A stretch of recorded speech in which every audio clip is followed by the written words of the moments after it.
Gostaria que os irmãos abrissem a palavra no livro de Gênesis, no capítulo 12.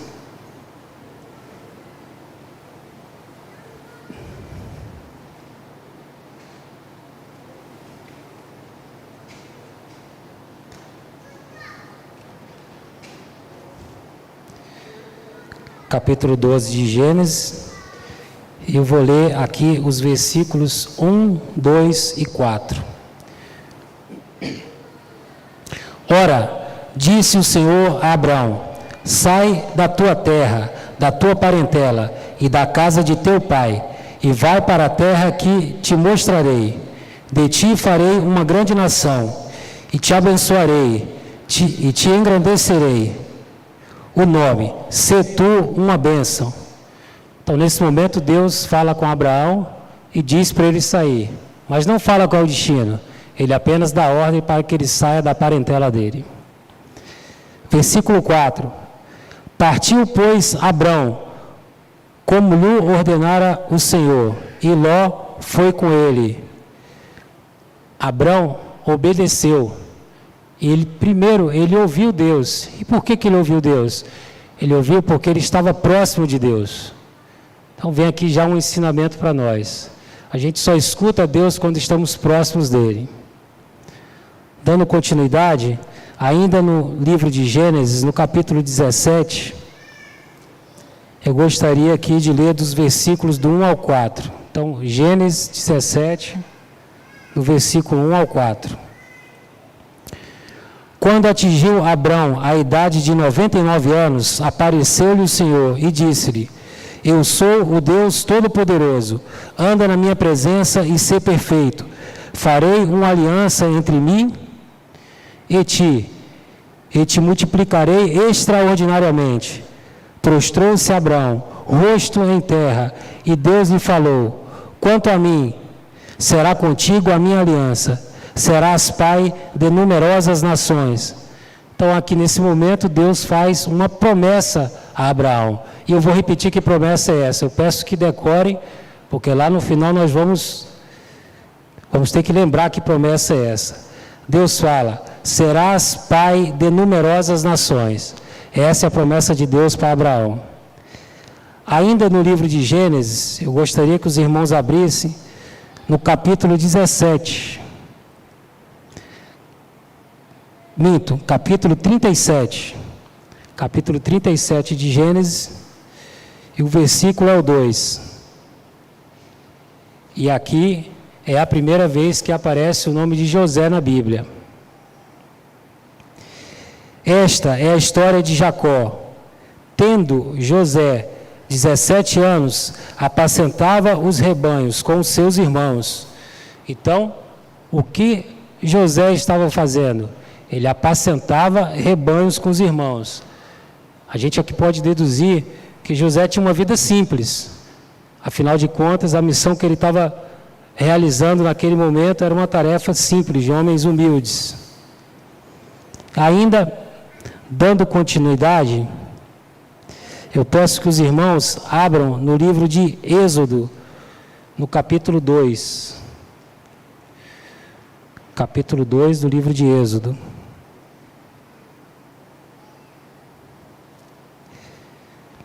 E eu vou ler aqui o versículo 10, Êxodo 2, 10.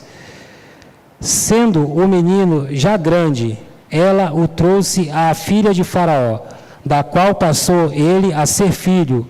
Esta lhe chamou Moisés e disse: porque das águas o tirei. Aqui inicia a história de Moisés. E Moisés foi criado pela filha do Faraó. E ele foi criado pela filha do Faraó para ser um faraó. Agora eu passo a palavra a Luciana.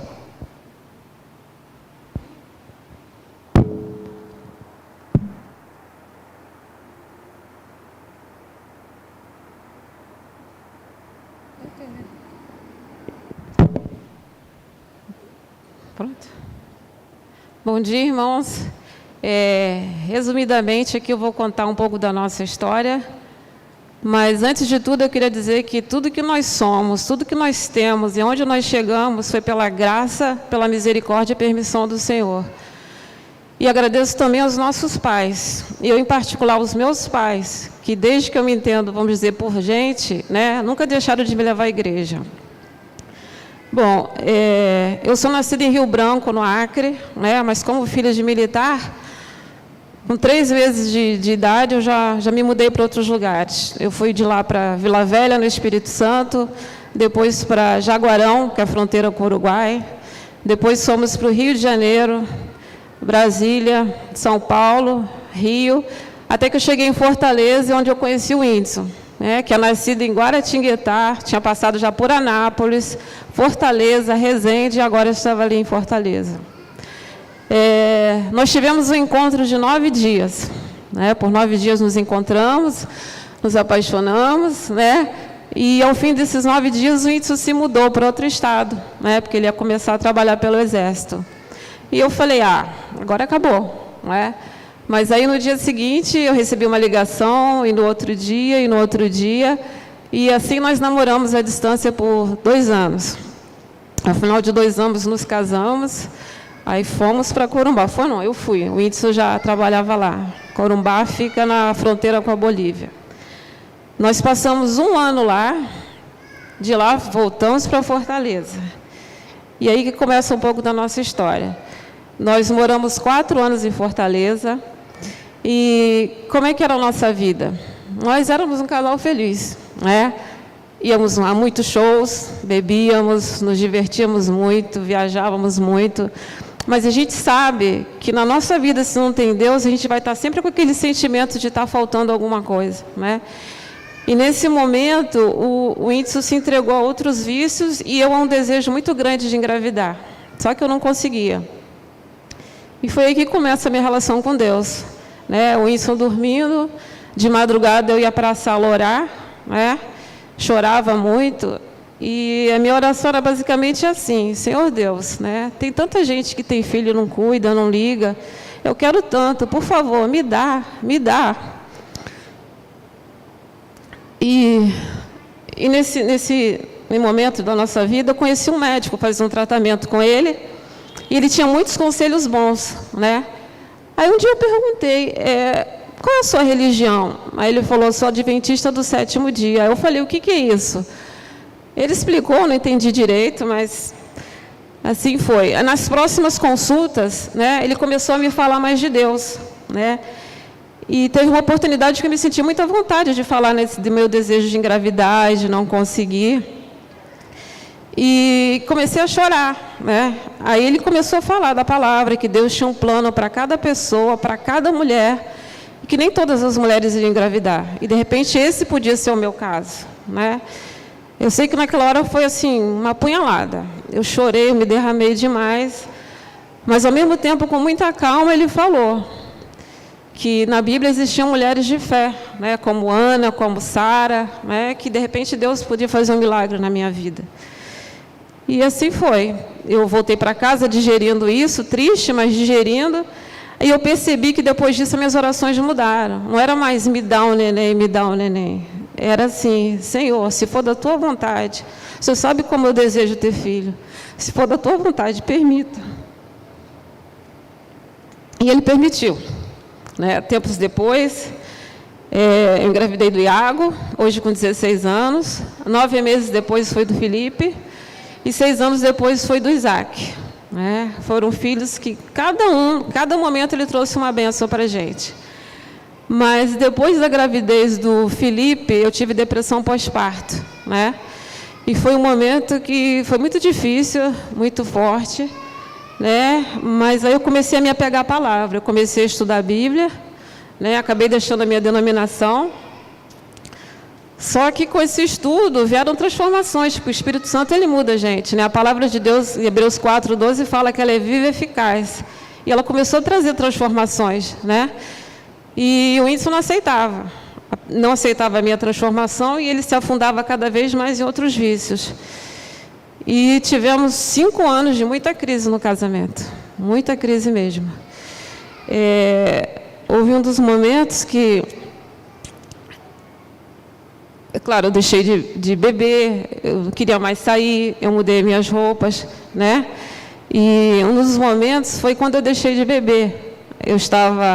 Estávamos em casa recebendo familiares, uma Páscoa, um domingo de Páscoa, e eu lembro que o Felipe era pequenininho, devia ter uns 4 anos, pequenininho, e ele veio me pedir alguma coisa, né? E nesse momento eu estava bebendo cerveja, uma lata na mão, e eu lembro que eu olhava para o Felipe, olhava para minha mão, olhava para o Felipe, olhava para minha mão, e quando ele saiu, eu chamei o Índio ao banheiro, né? Eu estava, como se pode dizer, bêbada, alta, né?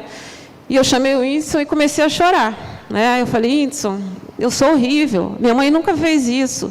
Que exemplo que eu estou dando para o nosso filho, né? Eu sempre chorei, e minha outra lembrança que eu tive foi só à noite. Depois daquilo eu apaguei, né? Ou seja, deixei todos os meus convidados porque eu tinha bebido, e com muita vergonha, né? Mas com coragem eu liguei para cada um para me desculpar, né? E a partir daquilo eu nunca mais bebi. Isso deve ter uns 13 anos mais ou menos. E quando eu larguei a bebida, ela veio o Whindersson, né? Porque ele me conheceu bebendo, eu tinha que beber, né? E foi crise. Mas eu aprendi a orar, né? E orava muito pelo Whindersson, muito de joelho. Eu nunca falei, Whindersson, você tem que deixar de fazer isso, aquilo. A minha transformação veio, mas eu não ia atrás dele falar nada. Mas ele se incomodava comigo.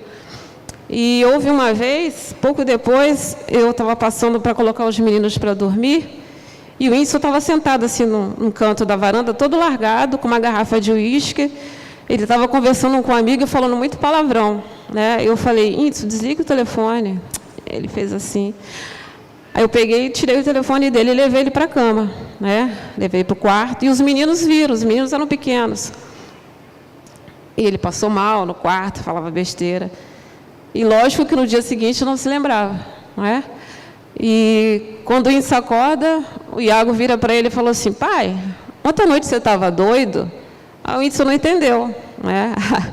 Aí eu expliquei, né, que ele tinha passado mal. Aí ele sentiu muita vergonha.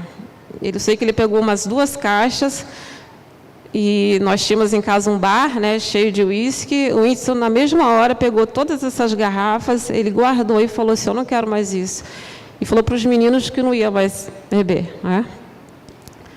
Mas as crises continuavam, né? Meus familiares sabiam que o Whindersson tinha depressão, estava bipolar. O Whindersson estava conversando, ele estava bem, né? Ele saía, voltava com uma cara horrível. Se eu entrasse no quarto com a Bíblia, acabou o tempo.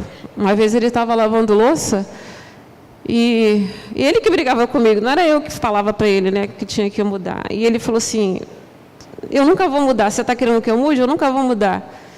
E eu fiquei quietinha, naquela hora eu olhava para ele, mas eu já estava em oração, né? E mais à frente eu engravido do Isaac, né? Aí já mais ou menos no 5º ano da crise, e eu não, sabe quando você chega ao fundo, você fala, eu não aguento mais? Foi esse momento, né? A gente conversava muito, ele falava, Luciana, eu não quero me separar de você, e eu dizia o mesmo, mas não está dando. Ele falava, a gente está seguindo por caminhos muito diferentes. E aquilo me entristecia, lógico, a ele também, né? Mas aquele dia foi o dia do meu basta, né? Eu lembro que eu cheguei para Deus e falei, meu Deus, a tua palavra é viva. Eu já estudava a Bíblia, a tua palavra é viva. Tu diz na tua palavra, vinde a mim todos os que estão cansados e sobrecarregados, eu vos aliviarei. Está em Mateus 11, 28. Eu falei, me alivia, porque eu não aguento mais. O Senhor diz também que tudo que pedir, se for da tua vontade, se a gente guarda o teu mandamento, você faz. Senhor, eu sou pecadora, mas eu estou aqui, eu não estou aguentando. E o Senhor também tem um plano para o casamento. O Senhor diz que o homem se unirá à sua mulher e os dois serão uma só carne, né? Que Deus juntou, um homem não separe. Senhor, eu tenho certeza que esse não é o teu plano para o meu casamento. Eu não aguento mais. E eu lembro que a minha mãe sempre dizia que a gente tinha que colocar Deus em primeiro lugar, e eu não sabia o que é colocar Deus em primeiro lugar. Eu queria, mas eu não sabia. Mas naquele momento eu estava fazendo, porque eu falei para Deus assim, eu não vou fazer mais as vontades do Whindersson. Quais eram as vontades? Sair, beber, assistir um programa. Eu não vou mais fazer isso, porque quando eu faço, o Whindersson fica feliz, mas por causa da depressão, logo ele está triste. Ele fica feliz e eu fico triste, né? Mas se eu fizer pelo Senhor, o Senhor vai ficar feliz, eu tenho certeza que o Senhor vai morrer. Então, naquele dia eu tomei uma decisão e eu fui firme. Eu falei, aqui eu parei, eu não faço mais nada disso. Só que eu tinha que ser sábia, né? Eu não podia simplesmente falar para o Whindersson, não, eu não vou fazer, não, eu não quero, né? Então, eu li em Efésios, né, 5:33, um versículo, o Whindersson vai ler para a gente. Efésios 5, versículo 36. Não obstante, vós, cada um de per si também, ame a própria esposa como a si mesmo, e a esposa respeite ao marido. E esse versículo ficou piscando, né, na minha cabeça, porque para a gente, nós mulheres, amar é muito fácil. E Deus não fala para a mulher amar, fala para o homem amar a esposa. Mas para a mulher fazer o quê? Ele fala que respeitar o marido. Né? Então eu não sabia nada do que eu tinha que fazer, mas acho que Deus vai iluminando, os versículos vieram. Eu falei, eu tenho que respeitar o meu marido. Então, com muito jeitinho, eu aprendi a dizer não, né, para muita coisa. Só que nesse tempo eu ganhei um apelido. Qual foi o apelido, Índio? Eu chamava a Luciana para ir para um forrozinho, chamava para tomar uma cervejinha, assistir uns programas que apimentam a relação, e ela só me falava não, né? Não, e aí eu passei a chamar ela de Maria Não. Esse foi o apelido. Tomei esse apelido, mas antes esse apelido do que outra coisa. Mas nem sempre eu conseguia dar não. Eu lembro que uma vez eu estava na casa da minha sogra, em Fortaleza, e o Whindersson chegou no quarto e falou assim, olha, 10 horas a gente vai sair para o show, tá? Ele foi tão enfático que eu falei, tá. E eu estava fazendo o Iago dormir, ele fechou a porta e na mesma hora eu caí de joelhos, porque tem dia que você não quer fazer uma coisa, mas aquele dia eu não queria de jeito nenhum. Eu falei, meu Deus, me ajuda. Eu não quero ir por isso, por aquilo. Eu lembro que eu clamava, é uma coisa simples, mas eu clamava. Faça com que o Whindersson entre nesse quarto e diga que não quer mais sair, que está cansado. E o quarto estava escuro, aí o Whindersson abre a porta, assim, eu fazendo o Iago dormir, ele abre a porta, ele falou assim, Lu, deixa eu te falar uma coisa, eu estou muito cansado, não vou mais não. Aí eu fiz assim, que sabe. Aí quando ele fechou a porta, eu caí de joelhos e clamei agradecendo a Deus. Então, acho que Deus nos ouve, não é só nas grandes coisas, mas nas pequenas também. E só mudando um pouquinho de assunto, antes da pandemia, nós tínhamos um evento para esse ano, e eu não queria ir, né? Aí eu orei, né? Aí o Whindersson chega em casa e fala assim, Luciana, sabe aquele evento? Eu assim, não vai ter mais, eu estava de costas. Eu falei, puxa, é mesmo? Aí ele fala assim, você orou, não orou? Aí eu falei, eu orei. E assim foi. Aí dando seguimento à história, né, apareceu um concurso dentro do Exército para se preparar para ser comandante. É um curso muito difícil. Né? E o Whindersson, apesar de não ler a palavra, tudo que eu li achava interessante, eu repassava para ele. Né? E quando apareceu esse concurso, ele fez um pacto com Deus. Isso tem 8 anos? 8 anos. Ele falou que ele guardaria todos os sábados se ele conseguisse passar naquele concurso. Né? De tudo que eu lia para ele, o sábado ficou forte para ele. Ele vou guardar todos os sábados daqui para frente. Ele começou a guardar, ele passou, e nós nos mudamos para um outro lugar. Né? E lá Deus já estava preparando tudo. Ele nos cercou de amigos cristãos, tá? É uma igreja assim, maravilhosa, pequena, era interdenominacional, só com militares, né? E ali nós aprendemos muita coisa. Foi uma época que fizemos um curso de... Fala de água. Uma rápida pausa. Com relação a esses amigos, eram amigos da minha formação. Eu me formei na Academia Militar em 96. E esse curso eu fui fazer em 2013. E quando eu cheguei lá, me deparei com pelo menos 3 amigos que lá na formação eles não eram crentes, né? Nenhum deles. Muito pelo contrário, né? Tinha uma vida mundana. E eu me surpreendi, né? Em 2013, reencontrei esses amigos, todos crentes. E eram pessoas muito próximas de mim. E de alguma forma eles me influenciaram. E como a Luciana falou, todo o caminho já estava sendo preparado. E um desses amigos convidou o Iago, que na época tinha 8 anos, para uma festinha do Dia das Crianças. E o Iago foi e gostou muito. E lá ele foi convidado para o culto. Né? E ele chegou em casa contando para o Whindersson, pai, foi muito legal, me convidaram para o culto. Aí o Whindersson falou, tá bom, meu filho, qualquer dia a gente vai. Chegou um domingo, ele, pai, vamos hoje ao culto? Ele, não, hoje não dá. Aí no outro domingo, pai, vamos, não dá. Aí no terceiro domingo ele falou assim, pai, ele tinha 8 anos. Ele falou assim, o senhor não disse que o homem tem que ter palavra? O Índice tem. Pois é, o senhor disse que é o culto comigo e nunca foi. A partir daquele dia, o Índice mandou todo mundo se trocar, fomos para a igreja e não saímos mais. Não é? Mas o ano ali estava acabando, eram 2 anos de curso de formação, e ao final desse curso eles têm que preencher uma lista, na verdade com mais de 60 cidades, não é? Na ordem de prioridade que ele deseja, e o Índice preencheu. Não é? E no dia do resultado, eu acordei às 4 da manhã, aí eu falei assim, poxa, Índice, eu acordei hoje e ficou piscando Belém, Belém, Belém, né? E eu não gostaria de vir porque eu estava ali no Sudeste, perto da minha família, eu queria continuar próxima. Aí eu lembro que ele deu um beijo na minha testa e falou assim, não, meu amor, não se preocupa não, Belém é a 20ª opção, não tem nem chance da gente ir para lá. Né? Até quinta eu acho que eu sou atendido. E 6 da manhã, quando foi 9, eu recebo a mensagem, né? Belém. Eu lembro que a primeira coisa que aconteceu foi que caiu uma lágrima. Mas 1 minuto depois eu falei, não, peraí, nós passamos 1 ano de joelhos, toda noite antes de dormir, se ajoelhava e pedia, meu Deus, nos envia para um lugar, porque a gente tinha que sair dali, onde possa ter uma igreja, onde a gente possa congregar, nos dar, né, ótimos amigos, amigos da escola. A gente pediu por cada fator, hospital, né? Então, se Deus nos mandou, então vamos para lá. Chegamos aqui, não tínhamos uma igreja para congregar, porque lá era interdenominacional. E os nossos filhos sempre estudaram em escola adventista, apesar da gente nunca ter pisado na igreja. Aí eu falei, isso, tem uma igreja em frente à escola, vamos lá.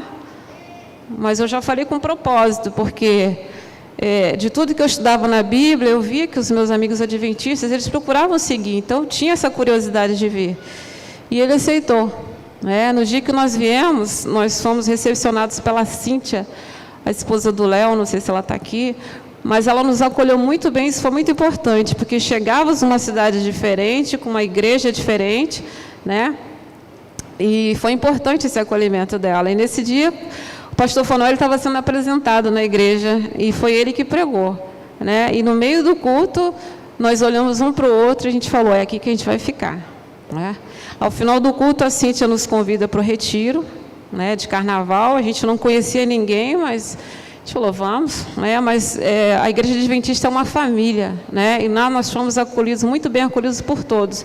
Em momento algum, né, sentimos desconforto, o tempo todo um acolhimento. E ao final do retiro, o pastor nos convida e a outros casais, né, a participarmos de estudos bíblicos, todo domingo, de 5 às 7. Nós vimos com as crianças, né, e daí já ficávamos para o culto. E aqui a gente aprendeu muita coisa, irmãos. Nós criamos grandes amigos, né? Aprendemos muito da Bíblia, né? Alimentação, os 8 remédios naturais. Quanto à alimentação, os nossos filhos no Rio, eles tinham alergia. Todo mês a gente gastava no mínimo R$300 por mês de remédio, né? E logo que a gente chegou na igreja, foi em fevereiro, né, carnaval, a gente já mudando a alimentação, não ficam doentes, não gastam mais um centavo com isso, né? Então, assim, a igreja, ela foi tremenda na nossa vida, nos ajudou, né? Mais com o estudo, que a gente tinha tanta sede de aprender, né? Nos batizamos, né, no dia 19 de setembro de 2015, né? E só aumentando os nossos estudos, mas Deus tinha um plano ainda maior, um outro plano, principalmente para a carreira do Índice. Então, ele nos tirou de Belém, passamos 3 anos aqui. Ele nos tirou de Belém e nos levou para Macapá, né? Ficamos lá 1 ano e claro que foi providência de Deus. Deus precisava tratar algumas coisas em mim, tratar no Índice e preparar também o Índice, né? O Índice esperava um quartel para comandar e a oração dele era, Senhor, me envia um lugar onde eu possa servir. De tudo que ele orava, o ponto forte era esse, me envia onde eu possa servir, né? Agora, terminando o comando dele agora dia 9 de dezembro, ele comanda uma unidade militar aqui com mais de 500 militares, né? Terminando, a gente vê o que Deus fez nisso, né? Deus tratou, vem tratando, né? A paciência, a resiliência, né? Quebrando o orgulho, fazendo ele mais humilde, né? E ele serviu. E o que ele fazia? Toda semana ele reunia os aniversariantes da semana, seja de oficial a soldado, ele reunia os aniversariantes da semana Ele sentava na mesa do almoço com ele e, ao final, ele entregava um livro de esperança para essas pessoas. O índice, ele distribuiu mais de 1000 livros nesses 2 anos, né? Além de visitas que fazia aos doentes, aqueles que estavam com problema, né? E agora, chegando ao final desse comando, tínhamos também, ele tinha que preencher uma lista de algum lugar que ele quisesse servir. O exército, assim, você preenche uma lista, ele manda, né, para onde quer, mas a gente sabe que Deus está acima de tudo. E ele preencheu uma lista para vários lugares do exterior e vários lugares do Brasil. Ou seja, a gente podia ir para qualquer lugar do mundo. Tendo rebanhos. Vamos ver como é que termina a história de José? Eu peço que os irmãos abram aqui no livro de Gênesis, no capítulo 41. Então, Gênesis 41. Eu vou ler a partir do versículo 39. Mas eu lembro que nesse caminho, que nós não percorremos aqui, mas que muitos irmãos sabem, José foi vendido como escravo pelos irmãos e foi prisioneiro por um crime que ele não cometeu. Mas vamos ver como é que termina a história de José. Gênesis 41, 39. Depois disse Faraó a José: visto que Deus te fez saber tudo isto, ninguém há tão ajuizado e sábio como tu. Administrarás a minha casa, e a tua palavra obedecerá. Todo o meu povo, somente no trono eu serei maior do que tu. Disse mais Faraó a José: vês que te faço autoridade sobre toda a terra do Egito. Então tirou Faraó o seu anel de sinete da mão e o pôs na mão de José. Fez-lhe vestir roupas de linho fino e lhe pôs ao pescoço um colar de ouro. E fez-lo subir ao seu segundo carro. E clamavam diante dele: inclinai-vos. Desse modo o constituiu sobre toda a terra do Egito. Disse ainda Faraó a José: eu sou Faraó, contudo, sem a tua ordem, ninguém levantará mão ou pé em toda a terra do Egito. José começa como escravo, prisioneiro e termina como 02 do mundo. A nação egípcia naquela época era a mais poderosa do planeta. Ele só estava no mundo abaixo do Faraó. E por último, vamos relembrar aqui Moisés. Lembro que Moisés, aí eu peço que os irmãos vá para o livro de Deuteronômio, no capítulo 34. Deuteronômio 34. Moisés, vou relembrar, ele foi criado para ser um faraó. Então, no livro de Deuteronômio 34, vamos ver como é que termina a história de Moisés. O versículo é o 5. Assim morreu ali Moisés, servo do Senhor, na terra de Moabe, segundo a palavra do Senhor.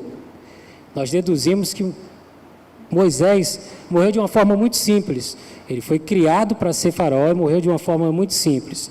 Já no versículo 10 fala o seguinte: nunca mais se levantou em Israel profeta algum como Moisés, com quem o Senhor houvesse tratado face a face. Falamos sobre Abraão, sobre José e sobre Moisés. Patriarca, profetas, homens com uma vida muito diferente. Um começou a vida de uma forma muito humilde e terminou como 02 do mundo. O outro foi criado para ser faraó e terminou de uma forma muito humilde. Mas o nome dos três está eternizado na história. E sabem por quê? Porque eles foram aonde Deus mandou. Irmão, não questiona, não pergunta o porquê. Como Isaías fala: eis-me aqui, Senhor. Quando receber a missão, vai.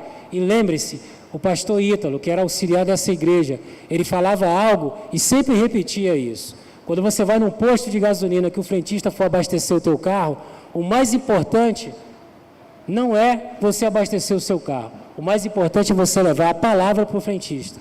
Levem isso no coração. Eu e a Luciana, em momento algum, nós quisemos fazer uma comparação com os patriarcas e os profetas aqui citados. É só mente para falar que nós estamos dispostos a seguir para onde Deus mandar. E eu vou concluir também da mesma forma que ela, agradecendo. Essa igreja mudou as nossas vidas. Vocês podem ter certeza que vocês, alguns mais próximos, outros nem tanto, mas todos de forma direta e indireta, foram anjos nas nossas vidas. Muito obrigado.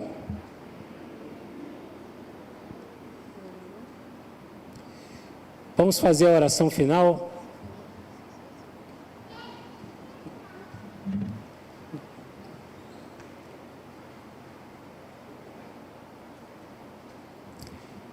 Oremos. Maravilhoso Deus, soberano Pai, agradecemos por esse momento especial, Senhor. Espero, Pai, que Teu nome tenha sido exaltado no coração de cada um.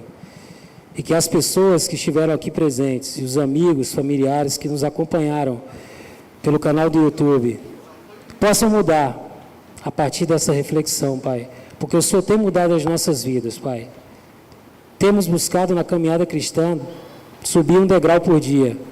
E o Senhor tem nos abençoado nesse sentido, Senhor. Que todos aqui presentes, os que nos acompanham pelo canal, possam também dar esse passo, Pai. E que ao final da nossa história, nós podemos encontrar o nosso Senhor Jesus Cristo com os braços abertos nos aguardando, Pai. Te agradecemos por esse momento. Tudo isso, Pai, em nome do Teu Filho amado Jesus. Amém.